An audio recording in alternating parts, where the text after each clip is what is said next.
আমাদের অফিসে নার্সারির কাজ চলছে। দেখেন টপটি লোড দিছে, টপটি অনেক সুন্দর হয়েছে,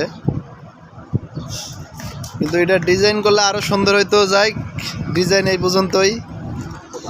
দেখেন এই গাছগুলো অনেক সুন্দর হয়েছে। ফুল তো গাছের শোভা ফুল, আর ছেলের শোভা নারী, জামাইয়ের শোভা বউ। দেখছেন কত সুন্দর হয়েছে না শাহজান ভাই? অনেক সুন্দর হয়েছে না? এই যে দেখেন আমার শাহজান ভাই গাছের টপ লোড দিচ্ছে, আর পাশে আমাদের নতিব ভাই আছে। দুজনেরই কাম অনেক সুন্দর দেখেন। কিন্তু শাহজান ভাইয়ের বিশেষ করে কাগজি গাছ কলম করলে এই গাছগুলো অনেক তাড়াতাড়ি বড় বড় কাগজি দেয়। সে যত ছোট কাগজি হোক হওয়ার সময় বড়ভাবেই হবে। অনেক সুন্দর হয়েছে শাহজান ভাইয়ের বাগান এটা। এই যে দেখেন, আর শাহজান ভাইয়ের এই যে এই পাশে গোলাপ বাগানে বড় বড় জাম্বুরা ধরছে।